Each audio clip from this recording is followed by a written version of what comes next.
que vem, né, uma trabalhadora do movimento espírita do Seara do Amor. Então vamos radiar a atenção e por tudo que vamos buscar na noite de hoje, né? Então, vamos levar o nosso pensamento a Deus e a Jesus, agradecer esse momento que estamos em comunhão, que estamos num tempo espírita, aonde devemos buscar a compreensão, principalmente da nossa família, entender a nossa família. Então, que essa prece irradie a todas as famílias e a nossa também. Vamos pedir para a saúde para todos nós, pedir uma radiação para a nossa casa espírita e para todo o movimento espírita. Pedimos também para todos os hospitais, onde estão aquelas pessoas que estão lá nos leitos, aqueles que estão com companhia e aqueles que não estão. Enfim, Senhor, a todos que nesse momento estão passando por um estado melancólico, um momento de depressão, que neste momento irradie essa vibração do mentor da casa, a espiritualidade da vida está sendo conosco, dizendo assim: Pai nosso que estás no céu, santificado seja o vosso nome. Venha a nós o vosso reino. Seja feita a vossa vontade, assim na terra como no céu. O pão nosso de cada dia nos dai hoje. Perdoai as nossas ofensas, assim como nós perdoamos a quem nos tem ofendido. Mas não deixeis, Senhor, cair em más tentações, mas livrai, Senhor, de todos os males, que assim seja. Mais uma vez, Pai, Mestre Jesus, Manuel Francisco da Luz, que é o guia e protetor da nossa casa, nós damos por aberto mais uma reunião pública da noite, que assim seja. Fica à vontade, minha irmã.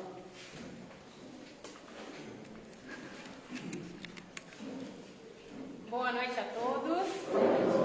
É uma alegria estar aqui, primeira vez que eu estou aqui na casa. Quero agradecer ao convite da casa e a acolhida que foi muito carinhosa. Para hoje, então, nós temos a disciplina dos desejos. E para iniciar, eu quero que cada um de nós responda para si próprio um questionamento que eu vou trazer aqui. Será que nós, com o nosso conhecimento que nós temos, será que com esse conhecimento, usado ele da melhor forma possível aqui na nossa encarnação para disciplinar os nossos desejos? E é claro que para a gente conseguir responder essa pergunta, é importante que nós entendamos o que são os desejos. Então, para nós começarmos, nós podemos entender que os desejos, eles são impulsos naturais. E eles podem ter naturezas que são diversas. Então, esses desejos, eles podem ser de ordem material, podem ser desejos de ordem emocional, desejos intelectuais, por que não desejos também espirituais? E se nós formos olhar no dicionário, o que significa a palavra desejo? A palavra desejo significa aspiração. Então é a vontade de ter algo, de fazer algo, de conquistar algo. E o que nós precisamos entender? Que até aí, meus irmãos, os desejos eles são legítimos. Não tem nada de errado em nós querermos conquistar algo. Mas se nós entrarmos um pouquinho mais a fundo na definição de desejo no dicionário, nós vamos ter também que desejo é cobiça. E o sinônimo de cobiça é a ganância. E o que é a ganância? É um desejo desmedido pelo poder, pelo dinheiro, pelos bens materiais. Então vocês percebem que aqui a gente tem a definição tanto pelo lado positivo dos desejos, quanto pelo lado negativo dos desejos. E o que a doutrina espírita nos traz como definição de desejo? Aqui eu já vou recomendar um livro para vocês. O nome do livro se chama Reforma Íntima Sem Martírio. Esse livro é maravilhoso, como o próprio nome diz, ele nos dá orientações para nós termos a nossa reforma íntima sem sofrimento, sem nos martirizarmos. Esse livro é de Hermance Dupont e ela nos diz que os desejos eles são uma inteligência instintiva. E essa inteligência inteligência instintiva, ela é a soma que está diretamente ligada a todas as nossas experiências da nossa evolução humana. Então, olha que interessante. Não está ligado só a essa nossa vida agora, a essa nossa encarnação. Está ligada diretamente a diversas encarnações nossas da evolução humana como um todo. E ela forma uma base para o nosso comportamento atual. Então, esses desejos são instintivos para o nosso comportamento de hoje. Pode ser, por exemplo, um desejo de viver, o desejo de amar, o desejo de pensar. E aí é muito interessante porque o Haroldo Dutra, em uma palestra muito rápida que ele tem, mas de muito conhecimento, que traz muito conhecimento para nós, ele diz que todos nós temos desejos, mas que cada um de nós tem um desejo central nas nossas vidas. Cada um de nós. É o que ele chama de tema central da nossa vida. É como se tudo que nós fizéssemos, todos os atos que nós tomássemos, eles fossem feitos para que nós satisfaçamos esse desejo central, um único desejo. Que desejo será que é esse que cada um de nós temos? E aí o Haroldo, nessa palestra, ele nos diz que esses desejos eles podem ser classificados em 4 P's. Isso é muito interessante. É como se nós pegássemos todos os desejos que cada um de nós tivesse e colocasse em 4 caixinhas. Cada desejo dentro da caixinha de um P.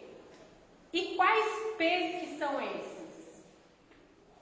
Prazer, poder, posse e prestígio. Mas é claro que só falando essas palavras, como que eu vou saber se esse é o desejo central que eu tenho lá no meu íntimo, que eu sinto a necessidade de satisfazer? Então a gente vai um pouquinho mais. E a gente vai falar agora então sobre o P do prazer. Será que esse é o tema central da minha vida? Se a minha necessidade for satisfazer o meu desejo de prazer, pode ser que eu faça isso através do sensualismo. E aí, o que isso significa? Que as minhas atitudes vão estar em volta da sensualização. Então, a forma que eu ajo, a forma como eu me porto, como eu me visto, sempre tentando puxar para esse lado da sensualização para satisfazer o meu desejo de sentir prazer. Pode ser que seja através da luxúria. E aí isso pode se confundir, o sensualismo e a luxúria. Mas a luxúria ela é um pouco além. É aquele irmão que busca satisfazer os seus desejos através de qualquer forma de prazer material. O sensualismo é para a parte sexual. E a luxúria é colocar a parte material acima de qualquer coisa. Mas tudo para satisfazer o seu prazer. Pode ser que seja através da gula, comendo de forma exagerada para satisfazer o seu prazer de comer. Pode ser que seja através da preguiça. E aqui é muito sutil, meus irmãos, porque assim, não é aquela preguiça que nos dá às vezes num dia chuvoso, que nós não sentimos vontade de fazer grandes coisas, né? Ou às vezes que a gente acaba comendo um pouco além. É muito mais do que isso. Nós precisamos imaginar que ele se torna o tema central da nossa vida. Então eu tenho preguiça para tudo. Eu não saio do sofá. Eu procrastino as situações porque eu tenho preguiça. Eu tenho preguiça de trabalhar, de às vezes levantar para buscar um copo d'água que eu quero ficar ali relaxado. Percebem como é muito mais do que apenas uma preguiça, um cansaço ou algo nesse sentido? Pode ser que seja através do consumismo, onde eu vou comprar coisas e bens materiais de forma exagerada para satisfazer o meu desejo de sentir prazer. Será que a gente consegue se imaginar em alguma dessas situações? Será que esse pode ser o P central das nossas vidas? Se a gente não se identificou ainda com prazer, vamos falar da posse. Como que a gente satisfaz o desejo da posse? Pode ser através da avareza. E aí eu me torno uma pessoa totalmente mesquinha.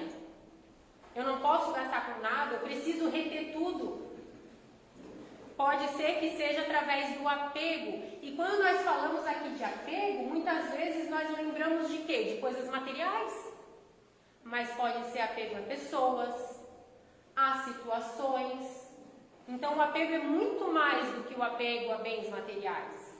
E tudo isso para eu suprir aqui o meu desejo de posse. Pode ser através do materialismo. Então eu acredito que os bens materiais de uma pessoa é a única coisa que importa. Pode ser através do ciúme, que é muito relacionado ao apego. Mas quando eu sinto ciúmes, eu quero o quê? A posse. Seja de alguém, seja de algo.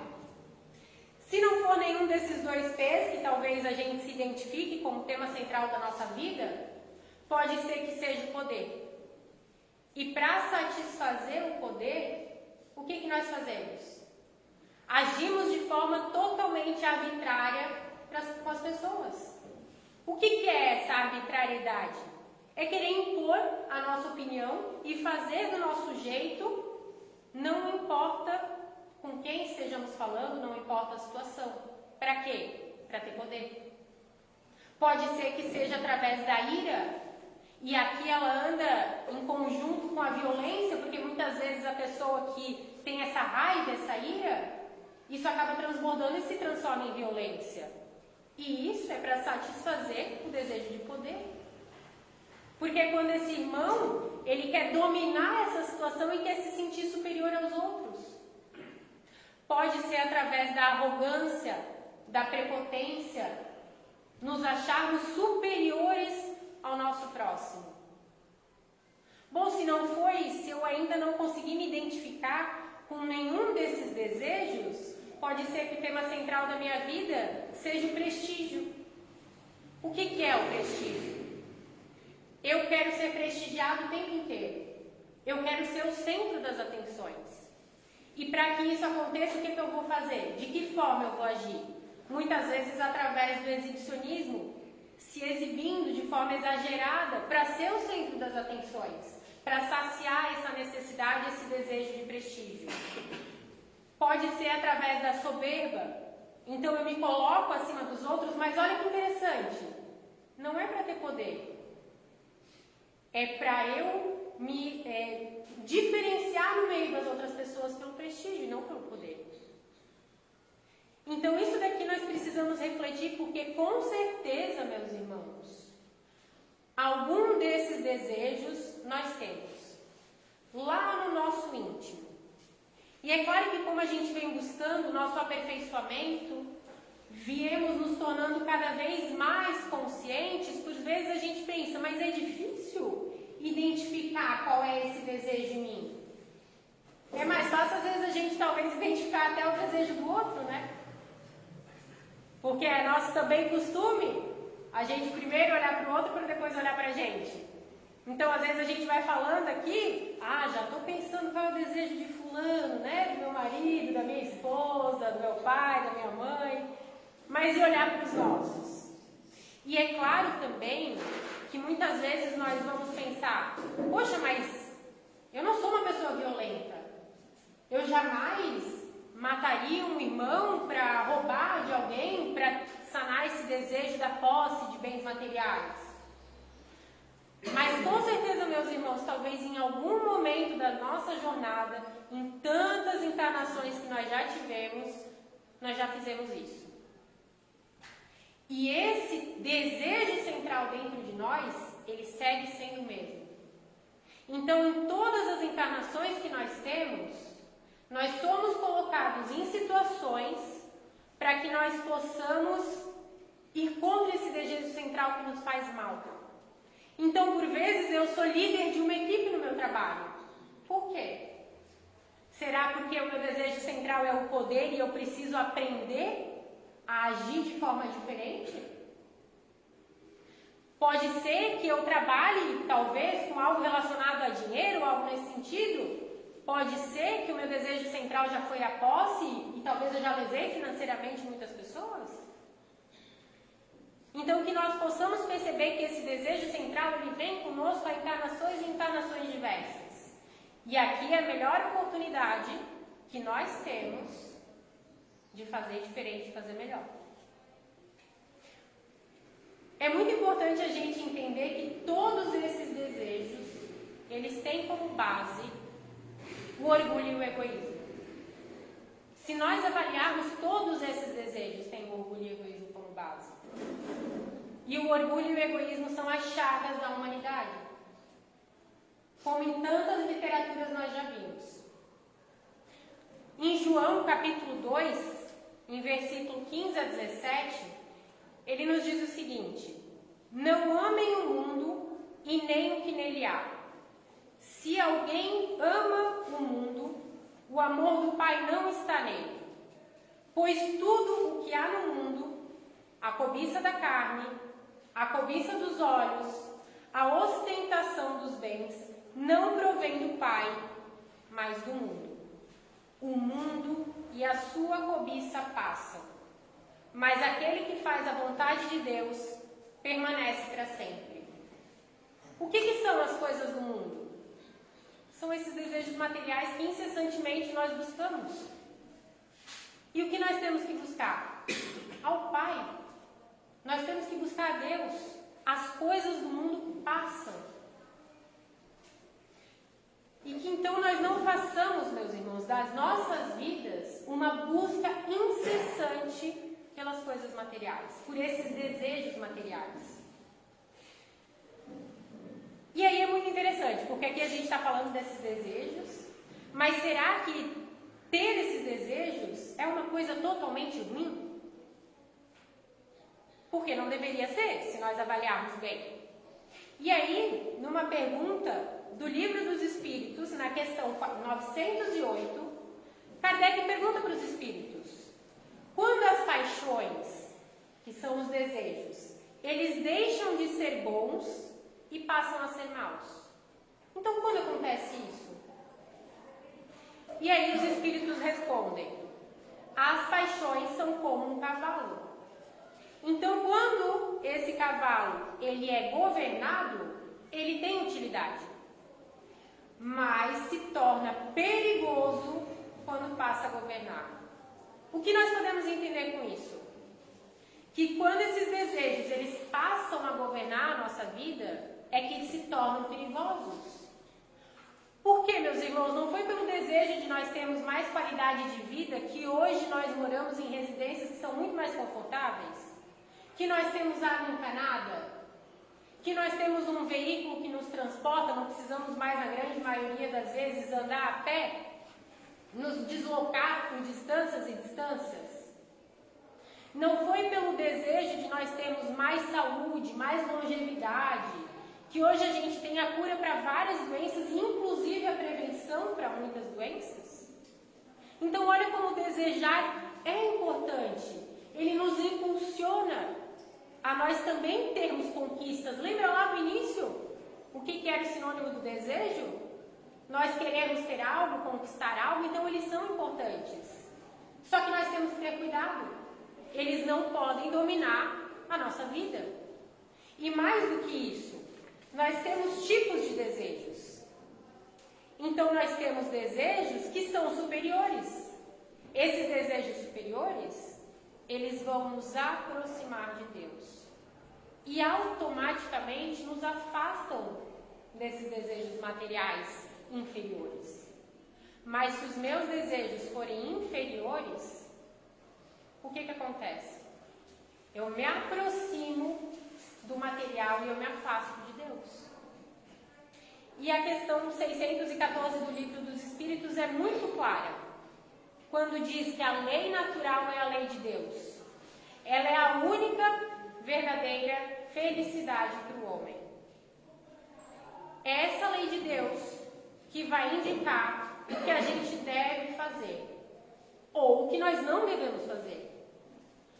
O homem só é infeliz quando dessa lei se afasta. Onde nós temos buscado a nossa felicidade, meus irmãos? Através de compras? Através dos prazeres terrenos, bebida, comida, cigarro, álcool? Tudo isso passa. E é por isso que muitas vezes nós temos uma sociedade adoecendo cada vez mais, porque está buscando a felicidade no lugar errado. Nós temos momentos de alegria quando nós compramos alguma coisa. Claro que temos. Quando conquistamos algo material, é claro que sim, nós estamos vivendo num mundo material. Mas engana-se quem pensa que a felicidade é isso. Isso é um momento de alegria. A felicidade vai muito além, é muito mais. E o que é importante que a gente não se esqueça? Que o espírito, meus irmãos, ele não precisa de nada material. Um espírito precisa de um transporte para se locomover? Um espírito precisa de um agasalho para se aquecer? O espírito, ele precisa de comida para se manter vivo? Claro que não, porque a vida espiritual é a vida que nós temos, o que nós perdemos é o material, é o corpo. Só que quando nós estamos totalmente apegados à matéria, quando nós desencarnamos, psicologicamente o nosso espírito sente essas necessidades. Ele não precisa, mas ele sente. Então, se nós estamos colocando aqui o nosso desejo central no prazer, por exemplo, através de entorpecentes ou algum tipo de substância, o que vocês acham que vai acontecer conosco quando a gente sair desse plano e ir para o plano espiritual? Nós vamos continuar sentindo a necessidade de absorver esse tipo de substância. E o que nós temos em tantas obras da doutrina, inclusive no Céu e no Inferno, que é uma das obras básicas de Kardec, o relato de vários irmãos nossos que, ao desencarnarem, se tornaram obsessores de outros irmãos encarnados, porque sentiam a necessidade de continuar usando esse tipo de substância, mas o espírito não tem como. Então ele absorve esses fluidos de nós que estamos encarnados. E aqui é um outro ponto que eu não vou entrar, mas aqui também entra aonde nós estamos nos inserindo, que lugares nós temos frequentado, que tipo de amizade espiritual nós temos atraído. Porque nós atraímos os nossos semelhantes. Então que nós possamos refletir sobre isso. Qual que é o nosso maior objetivo? É voltar para o plano espiritual melhor do que quando nós saímos de lá. E será que a gente tem conseguido fazer isso? Chico Xavier já falava que a maior dor para um espírito é voltar para o plano espiritual e ver que perdeu a oportunidade da sua encarnação em fazer melhor. Inclusive, no livro Nosso Lar, que a gente tem um filme também, para quem às vezes não gosta de ler, né? Mas a gente tem um filme no Nosso Lar, no livro, no capítulo 47, André Luiz diz o seguinte: no regresso ao mundo espiritual, é doloroso constatar o tempo perdido, as oportunidades desprezadas e a missão que nós deixamos de cumprir. O arrependimento, nesse momento, se transforma em uma pesada cruz que os espíritos carregam, até que se reabilitem por meio do trabalho e do esforço no bem. E é muito interessante porque essa semana eu escutei um podcast e ali nesse podcast eles falavam que muitas vezes a gente quer uma encarnação assim com saltos evolutivos galopantes. E não é assim, né, meus irmãos? Não é assim que funciona. Nós precisamos dar um passinho de cada vez. E nesse podcast eles deram um exemplo de um irmão que se suicida em diversas encarnações. Em uma encarnação que ele consegue não se suicidar, isso é maravilhoso. É uma grande conquista, é um salto evolutivo. Esses irmãos que porventura assassinam, roubam, se em uma encarnação eles conseguem vir e não atentar contra a vida de ninguém e apenas, entre aspas, roubar, isso já é uma evolução tremenda para esse espírito. Então que nós possamos perceber as pequenas conquistas que para nós às vezes parecem pequenas, mas que na espiritualidade são enormes, porque a gente não consegue lembrar das nossas outras encarnações para saber o quanto nós já conseguimos evoluir. E aqui a gente falou sobre os desejos, sobre os tipos de desejos, mas é importante a gente entender como a gente faz para disciplinar esses desejos. Porque o primeiro passo é colocar luz a essas informações. Então, esse primeiro passo a gente está dando. O segundo passo é o autoconhecimento. O que Jesus nos diz? Conhece-te a ti mesmo. Então, o primeiro passo é o autoconhecimento. E é muito interessante que também Jesus nos ensina, antes de tentar tirar o cisco do olho do teu irmão, retira a trave que tem no teu olho primeiro. Então que a gente tome isso também como um ensinamento, que ele já nos trouxe há tantos anos atrás, e às vezes a gente não consegue colocar isso no nosso dia a dia, mas de pensar primeiro em nos autoconhecermos e nos auto-melhorarmos, para depois a gente julgar as atitudes dos nossos outros irmãos. Como que a gente faz esse autoconhecimento? A doutrina espírita ela é maravilhosa. Para todos os nossos questionamentos, a gente tem uma resposta. No livro dos Espíritos, Santo Agostinho nos ensina como nós podemos fazer o nosso autoconhecimento. Está lá na questão 919. É claro que são algumas páginas, então não vou falar tudo, né? Eu recomendo que, se alguém tiver interesse, vá lá buscar. Aqui eu vou resumir como que nós podemos fazer. Então, todos os dias, nós devemos nos questionar sobre o que nós fizemos nesse dia que passou. Então, hoje, quando nós chegarmos em casa, nos questionemos tudo o que nós fizemos. E vamos nos perguntar, qual foi a minha maior motivação para fazer as coisas que eu fiz hoje? Em algum lugar a gente vai achar uma resposta. O segundo passo, e isso aqui é muito interessante. Se hoje Deus nos chamar, ou seja, se hoje eu desencarnar e nós formos para o plano espiritual, nesse plano espiritual a gente não consegue esconder nada, meus irmãos. Cai o véu do esquecimento, caem as máscaras. Nós deveríamos temer por algo? Deveríamos sentir vergonha de algo? Se sim, nós já temos também mais uma resposta para o nosso autoconhecimento e que pontos nós deveríamos melhorar em nós. E não para por aqui, nós temos aí um terceiro passo. É difícil a gente olhar para si e julgar os nossos atos, nossas atitudes, nossos pensamentos. Então, como que eu posso fazer para me autoavaliar? Se o ato que eu pratiquei tivesse sido praticado por outro irmão, eu iria julgar a atitude desse meu irmão? Se sim, eu já sei que a atitude que eu tomei não é a atitude que eu deveria ter tomado. Então, nós conseguimos perceber, com esses 3 passos que nós vamos aplicando diariamente a nossa rotina, nós vamos estar nos conhecendo cada dia um pouquinho mais. E nos trabalhando para cada dia um pouquinho mais, conseguirmos fazer melhor amanhã do que fizemos hoje. O segundo passo é a disciplina. O que é a disciplina? É nós fazermos aquilo que muitas vezes nós não queremos fazer, mas nós sabemos que é o correto.